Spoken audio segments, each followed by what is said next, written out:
So இந்த company பத்தின video வந்து பாத்தீங்கன்னா ரொம்ப நாளா நான் பண்ணணும்னு நினைச்சது. ஆனா சில ரீசன்ஸ்க்காக பாத்தீங்கன்னா டிலே ஆகிட்டு இருந்தது. பாலாஜி அப்படின்றவர் கேஆர்என் ஹீட் எக்ஸ்சேஞ்சர் அப்படின்ற கம்பெனியோட ஆனுவல் ரிப்போர்ட் பத்தி வீடியோ போட சொல்லியிருந்தாரு. ஸோ இந்த வீடியோல பாத்தீங்கன்னா KRN heat exchanger and refrigeration அப்படின்ற கம்பெனியோட பேலன்ஸ் ஷீட் அனலைசிஸ் பார்க்கலாம். ஸோ இது வந்து பாத்தீங்கன்னா ஒரு small cap company and 3rd October 2024 அன்னைக்கு தான் NSE NBSE லிஸ்ட் ஆகிருக்கு. ஸோ இந்த வீடியோ பண்ணும்போது பாத்தீங்கன்னா பர்சனலா நான் நிறைய லேர்ன் பண்ணிக்கிட்டேன். அண்ட் ஒரு ஐபிஓக்கு அப்புறம் கம்பெனியோட பேலன்ஸ் ஷீட்ல இவ்வளவு சேஞ்சஸ் வருமா அண்ட் அசெட்ஸோட வேல்யூ வந்து இவ்வளவு இம்ப்ரூவ் ஆகுமா அப்படின்றது எனக்கு ஒரு பெரிய லேர்னிங்கா இருந்தது.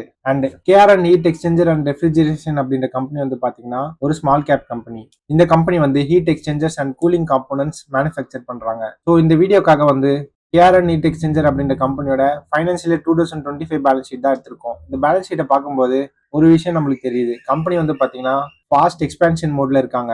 ஸோ இந்த growth சஸ்டைனபிளா, டெட் எவ்வளவு இருக்கு, கேஷ் பொசிஷன் என்ன அப்படின்னு இந்த கம்பெனி பத்தின பல விஷயங்களை பேலன்ஸ் ஷீட்டை வச்சு நம்ம டீகோட் பண்ணலாம். ஸோ இந்த சேனல் நீங்க ஃபர்ஸ்ட் டைம் பாக்குறீங்கன்னா உங்களுக்கு market and company related updates எல்லாம் நீங்க தெரிஞ்சுக்கணும்னா இந்த சேனல் நீங்க சப்ஸ்கிரைப் பண்ணலாம். ஸோ இந்த பேலன்ஸ் ஷீட் நீங்க பாத்தீங்கன்னா டாப் ரைட் கார்னர்ல ருபீஸ் இன் லேக்ஸ் அப்படின்னு சொல்லியிருக்காங்க. ஸோ நீங்க பாக்குற வேல்யூஸ் எல்லாமே பாத்தீங்கன்னா லேக்ஸ் ஆஃப் ருபீஸ்ல இருக்க போகுது. ஃபர்ஸ்ட் அசெட்ஸ் அனலைஸ் பண்ணலாம். ஃபைனான்சியல் 2025 பாத்தீங்கன்னா 59,511 lakh rupees, ஃபைனான்சியல் 2024 பாத்தீங்கன்னா 25,742 lakh rupees. ஸோ 1 இயர்ல பாத்தீங்கன்னா டோட்டல் அசெட்ஸ் நியர்லி 131% இன்க்ரீஸ் ஆகிருக்கு. ஒரு ஸ்மால் கேப் மேனுஃபேக்சரிங் கம்பெனிக்கு இது வந்து பாத்தீங்கன்னா ஒரு remarkable growth. Balance sheet size double ஆகுது அப்படின்னா capacity expansion, IPO fund utilisation, working capital growth, future demand expectation. So இதெல்லாம் கம்பெனில நடந்துட்டு இருக்கு அப்படின்னு அர்த்தம். Next property, plant and equipment. FY25ல 8,520 lakhs, FY24ல 5,182 lakh rupees. பிபிஇ வந்து பாத்தீங்கன்னா நியர்லி 64% இன்க்ரீஸ் ஆகிருக்கு. மேனுஃபேக்சரிங் கம்பெனிக்கு பிபிஇ அப்படின்றது ரொம்ப இம்பார்ட்டன்ட். ஸோ இதுல வந்து பாத்தீங்கன்னா factories, machineries, manufacturing equipment, production facilities இதெல்லாமே இருக்கும். ஸோ பிபிஇ இன்க்ரீஸ் அப்படின்றது கம்பெனி ப்ரொடக்ஷன் கெப்பாசிட்டியை இன்க்ரீஸ் பண்றாங்க அப்படின்றது தான் இது காட்டுது. Next capital work in progress. FY25ல 8,227 lakh rupees, FY24ல 445 lakh rupees. ஸோ இந்த நம்பர் தான் பாத்தீங்கன்னா பேலன்ஸ் ஷீட்ல ரொம்ப இம்பார்ட்டன்ட். ஆல்மோஸ்ட் 18 times இன்க்ரீஸ் ஆகிருக்கு.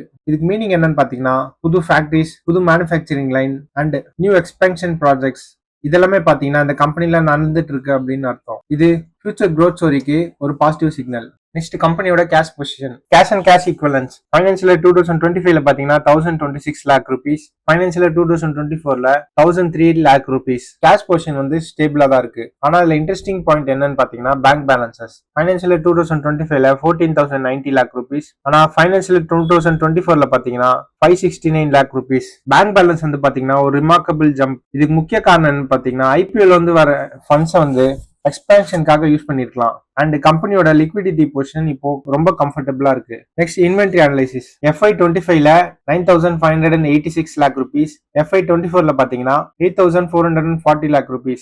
இன்வென்ட்ரிஸ் வந்து பாத்தீங்கன்னா நியர்லி 14% இன்க்ரீஸ் ஆகிருக்கு. இதுக்கு மீனிங் என்னன்னு பாத்தீங்கன்னா raw materials, copper, aluminium and finished goods இதெல்லாம் பாத்தீங்கன்னா இன்க்ரீஸ் ஆகிருக்கலாம். மேனுஃபேக்சரிங் கம்பெனிக்கு எக்ஸ்பேன்ஷன் செய்யும்போது இன்வென்ட்ரி இன்க்ரீஸ் ஆனது வந்து பாத்தீங்கன்னா ஒரு நார்மல் திங் தான். Next trade receivables. FY25ல 9,296 lakh rupees, FY24ல பாத்தீங்கன்னா 5,244 lakh rupees. ரிசீவபிள்ஸ் வந்து நியர்லி 77% இன்க்ரீஸ் ஆகிருக்கு.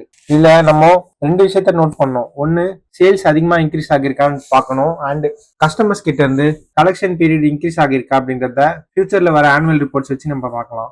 Next equity analysis.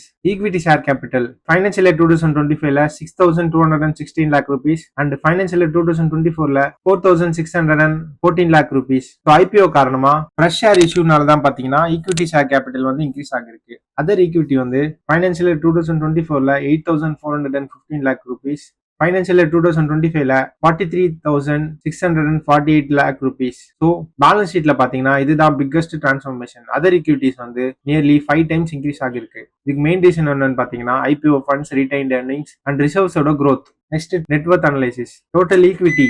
ஃபைனான்சியல் 2025ல 49,863 lakh rupees, ஃபைனான்சியல் 2024ல 13,029 lakh rupees. நெட்வொர்த் வந்து நியர்லி 4 times இன்க்ரீஸ் ஆகிருக்கு. ஒரு வருஷத்துல பாத்தீங்கன்னா ஷேர் ஹோல்டர்ஸோட வெல்த் வந்து பெரிய அளவுல இன்க்ரீஸ் ஆகிருக்கு. இது ஐபிஓக்கு அப்புறம் கம்பெனியோட பேலன்ஸ் ஷீட் ஸ்ட்ரென்த் தான் இது காட்டுது. Next debt analysis. இதுதான் பாத்தீங்கன்னா பேலன்ஸ் ஷீட்ல நம்ம பார்க்க வேண்டிய important thing. Long term borrowings financial year 2025ல 143 lakh rupees, ஃபைனான்சியல் இயர் 2024ல 797 lakh rupees. Short term borrowings வந்து பாத்தீங்கன்னா 3204 lakh rupees, ஃபைனான்சியல் இயர் 2024ல 5172 lakh rupees. Financial year 2024 and 25 compare பண்ணும்போது both long term borrowings and short term borrowings வந்து பாத்தீங்கன்னா company decrease பண்ணிருக்காங்க. So IPO வந்து வர ஃபண்ட்ஸை வந்து பாரோயிங்ஸை ரெடியூஸ் பண்றதுக்கும் யூஸ் பண்ணிருக்கலாம். Next trade payables. எம்எஸ்எம்இ வந்து பாத்தீங்கன்னா ஃபைனான்சியல் இயர் 2025ல 676 lakh rupees, ஃபைனான்சியல் இயர் 2024ல 570 lakh rupees.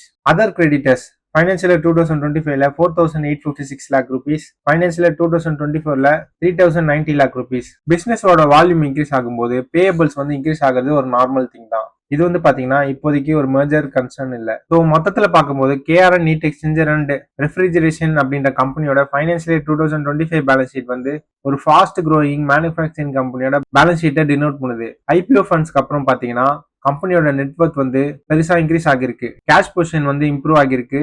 டெட் டிக்ரீஸ் ஆகிருக்கு. குறிப்பா கேபிட்டல் ஒர்க் இன் ப்ராக்ரஸ் வந்து மோர் தேன் 8000 lakhs இருக்கிறது. ஃபியூச்சர் க்ரோத்ல அவங்க கான்சென்ட்ரேட் பண்றாங்க அப்படின்றதா இது டினோட் பண்ணுது. நெக்ஸ்ட் 2 to 3 yearsல expansion revenue and profit growth increase ஆகுதா அப்படின்றத நம்ம நோட் பண்ணணும். ஸோ இது மாதிரி பேலன்ஸ் ஷீட் அனாலிசிஸ் வீடியோ உங்களுக்கு பிடிச்சிருந்ததுன்னா வீடியோக்கு லைக் பண்ணிடுங்க. அப்புறம் மறக்காம சேனலுக்கு சப்ஸ்கிரைப் பண்ணிடுங்க. அடுத்ததா எந்த கம்பெனியோட பேலன்ஸ் ஷீட் அனலைஸ் பண்ணணும்னு நினைக்கிறீங்களோ அந்த கம்பெனியோட நேம் வந்து நீங்க கமெண்ட்ல சொல்லுங்க. அடுத்த வீடியோல அதை பத்தி பார்ப்போம்.